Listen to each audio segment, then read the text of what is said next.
Hello बच्चों, मैं दीप्ति शर्मा आज आपको कक्षा 12वीं का अर्थशास्त्र पढ़ाऊंगी। कक्षा कला और वाणिज्य दोनों में एक ही अब अर्थशास्त्र लगेगा बेटा, है ना।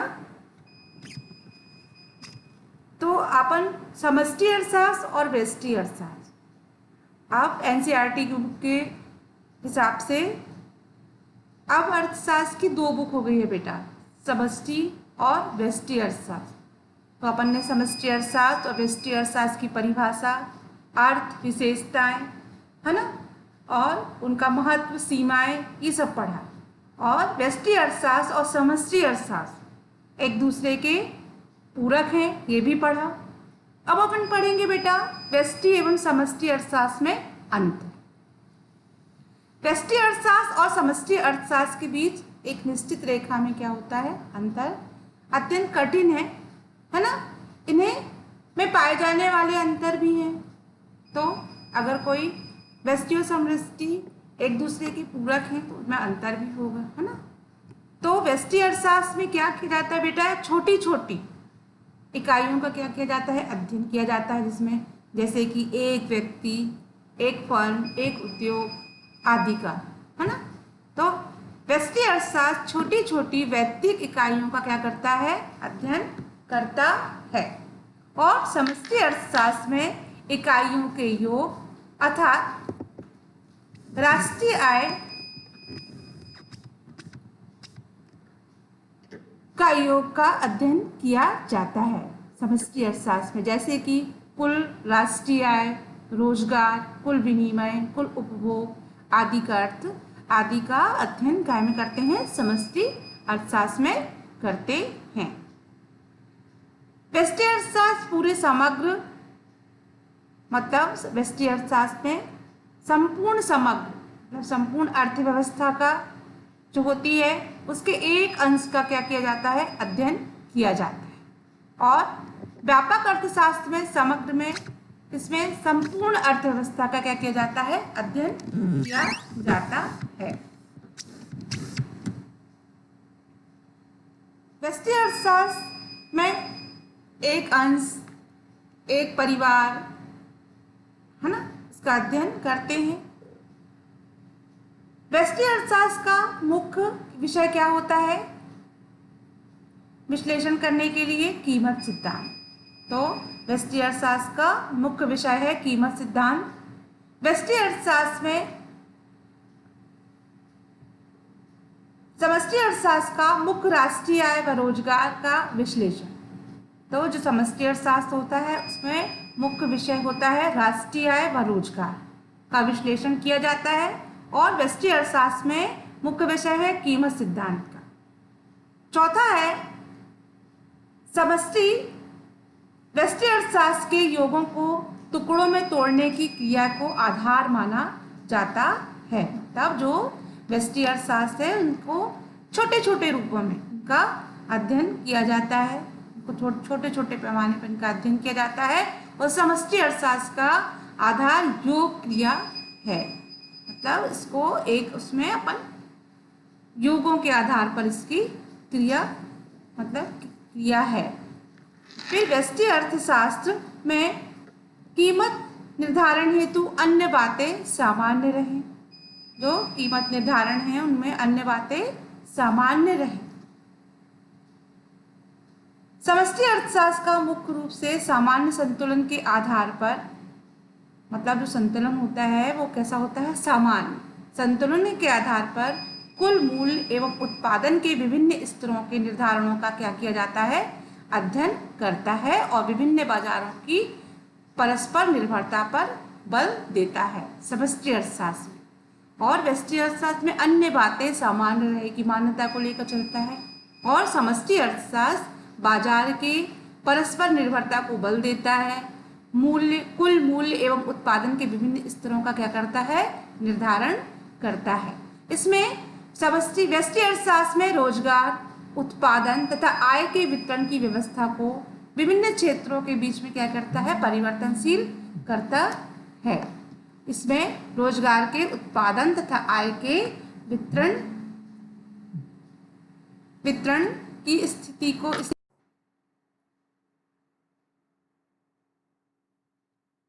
इसमें रोजगार, उत्पादन तथा आय के वितरण की अर्थव्यवस्था के विभिन्न क्षेत्रों में भी क्या कर सकते हैं, परिवर्तनशील माना जाता है। जिसमें उत्पादन तथा आय में और अर्थव्यवस्था के विभिन्न क्षेत्रों के बीच क्या है, ये परिवर्तन माना जाता है। इसमें रोजगार, समष्टि अर्थशास्त्र में रोजगार, उत्पादन तथा आय के वितरण को कैसा रखते हैं, स्थिर मानते हैं। इसमें सामान्य कीमतों को स्थिर मानते हुए वस्तु के सापेक्षिक मूल्य में परिवर्तन माना जाता है। मतलब जो व्यष्टि अर्थशास्त्र होता है, इसमें सामान्य कीमतों को क्या करते हैं, स्थिर मानते हुए वस्तु के सापेक्षिक मूल्य को परिवर्तनशील माना जाता है। और समष्टि अर्थशास्त्र में सापेक्ष मूल्यों को स्थिर मानते हुए सामान्य मूल्य स्तर को भी परिवर्तनीय माना जाता है। फिर उसके बाद है बेटा उत्पादन संभावना वक्र। उत्पादन संभावना वक्र क्या होता है, ये मैंने पहले बताया था। अब उसकी है बेटा ये मान्यताएं। तो उत्पादन संभावना वक्र की मान्यताएं क्या है, ये प्रश्न हमेशा परीक्षा में पूछा जाता है बेटा। तो इसमें यह भी मान लिया जाता है कि उत्पादन की तकनीकी स्थिति दी हुई है, अर्थात इन्हें कोई परिवर्तन नहीं है। तो ये उत्पादन संभावना वक्र की क्या है, मान्यता है। अर्थव्यवस्था के सभी पूर्ण प्रयोग हो रहे हैं, अर्थव्यवस्था में पूर्ण रोजगार की स्थिति में है, ये उत्पादन संभावना की मान्यता है कि जो रोजगार है उसमें पूर्ण स्थिति में, अर्थव्यवस्था में मतलब पूर्ण रोजगार की स्थिति है। फिर इसमें यह भी मान लिया जाता है कि अर्थव्यवस्था में उत्पत्ति के साधनों की मात्रा स्थिर है, किंतु सीमांत मात्रा उनके प्रयोग को दूसरे प्रयोग में हस्तांतरित किया जा सकता है। चौथा है उत्पादन संभावना वक्र कैसा होता है, एक निश्चित अवधारणा है जो एक निश्चित समय एवं स्थिति में लागू होती है। तो उत्पादन संभावना वक्र जो होता है कैसा होता है, एक निश्चित समय, मतलब उसके लिए एक समय निर्धारित होता है और ये एक निश्चित समय पर ही क्या होता है, लागू होता है। अर्थव्यवस्था में किसी भी कारक में कोई परिवर्तन नहीं होता। जो उत्पादन संभावना वक्र होता है उसमें अर्थव्यवस्था में किसी भी कारक में कोई परिवर्तन नहीं होता। उत्पादन संभावना वक्र में उसी के अनुरूप परिवर्तन हो जाएगा। अतः उत्पादन संभावना वक्र एक महत्वपूर्ण आर्थिक विश्लेषण यंत्र है। तब जो अर्थशास्त्र में आर्थिक जो उत्पादन संभावना वक्र है उसमें इसका मुख्य यंत्र क्या है, उसका मुख्य यंत्र है आर्थिक विश्लेषण है।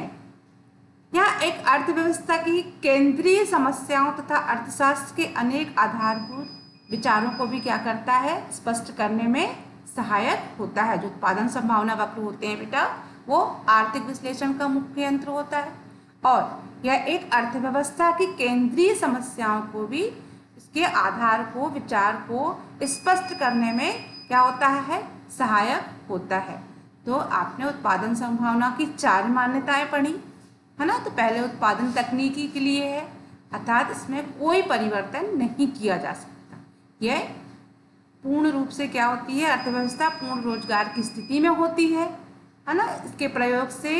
इसके प्रयोग में हस्तांतरित किया जा सकता है। अर्थव्यवस्था में उत्पत्ति के साधनों को स्थिर मानकर, जो उत्पत्ति के साधन होते हैं उनको स्थिर मानकर इसके प्रयोग को दूसरे प्रयोगों में हस्तांतरित कर सकते हैं। उत्पादन संभावना वक्र एक निश्चित अवधारणा ये भी है कि यह एक निश्चित समय के लिए क्या होती है, स्थिति में ही लागू होती है और ये इसका मुख्य यंत्र क्या होता है, आर्थिक विश्लेषण होता है। और यह अर्थव्यवस्था की केंद्रीय समस्याओं है ना, अर्थशास्त्र की जो केंद्रीय समस्याएं होती हैं उनके आधार पर विचारों को स्पष्ट करने में भी सहायक होते हैं। फिर है अंतिम वस्तु एवं मध्यवर्ती वस्तु में भेद। तो अंतिम वस्तु क्या होती है और मध्यवर्ती वस्तु मैंने आपको पहले भी बताया था। तो ये वस्तुएं उत्पादन की सीमा रेखा के बाहर होती हैं। जो अंतिम वस्तुएं होती हैं वो कैसी होती हैं, उत्पादन की सीमा रेखा से कैसी होती हैं, बाहर होती हैं और इसका प्रयोग कर।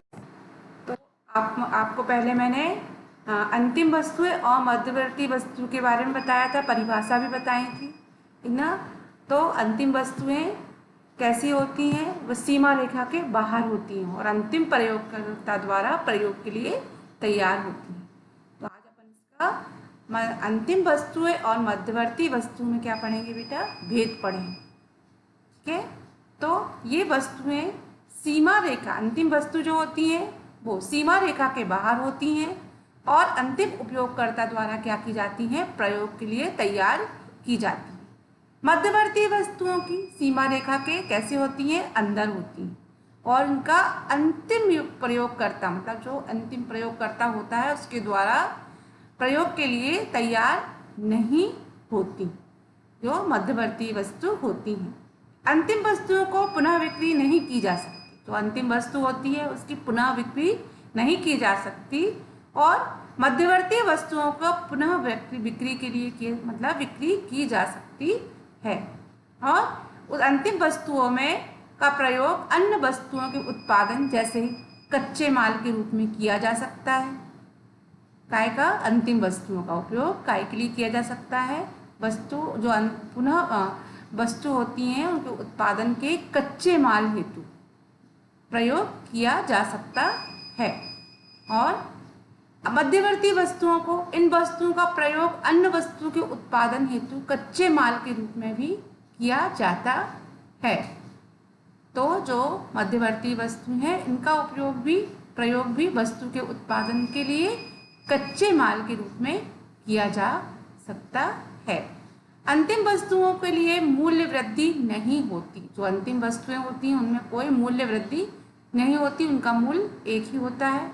और मध्यवर्ती वस्तुओं में भी मूल्य वृद्धि होती है, जो मध्यवर्ती वस्तु होती हैं उनमें वस्तुओं के मूल्यों पर वृद्धि या होती रहती है। फिर है अंतिम वस्तुओं में, इन वस्तुओं को राष्ट्रीय आय के अनुमान में सम्मिलित किया जाता है। जो अंतिम वस्तुएं होती हैं उनको राष्ट्रीय आय के अनुमान में क्या कर सकते हैं, सम्मिलित कर सकते हैं। इन वस्तुओं को राष्ट्रीय आय के अनुमान में सम्मिलित नहीं किया जाता। ये वस्तुएं होती हैं इन वस्तुओं को राष्ट्रीय आय में सम्मिलित नहीं किया जाता। तो ये आपने पढ़ा बेटा, ये अंतिम वस्तु और मध्यवर्ती वस्तु के भेद हैं। इनको आप अंतर समझना, मतलब समझें। राष्ट्रीय आय में ये इनकी क्या होती है, दोहरी गिनती और समस्याओं से आपको क्या करता है, बचाता है। जो अंतिम वस्तुएं होती हैं, मध्यवर्ती वस्तुएं होती हैं, वो राष्ट्रीय आय के आकलन में, जो राष्ट्रीय आय होती है ना उसका जो आकलन किया जाता है उसकी दोहरी गिनती की समस्या से अपन को क्या करता है, बचाता है। क्या क्या, अंतिम वस्तु और मध्यवर्ती वस्तु। तो इनके आप 5 भेद हैं, आप इनको याद करोगे, कॉपी में लिखोगे ना। आपके लिए गृह कार्य भी है बेटा, अंतिम वस्तु और मध्यवर्ती वस्तु में क्या अंतर है। तो आप अंतिम वस्तु और मध्यवर्ती वस्तु में अंतर मैंने अभी बताया आपको, आप इसको कॉपी में लिखोगे और क्या करोगे, याद करोगे। ऐसे ही समष्टि और व्यष्टि अर्थशास्त्र में क्या अंतर है। तो समष्टि अर्थशास्त्र और व्यष्टि अर्थशास्त्र में व्यापक अंतर है ना, आपको मैंने बताया भी। तो आप इसका भी अंतर क्या करोगे, कॉपी में लिखोगे और इसको याद करो। धन्यवाद।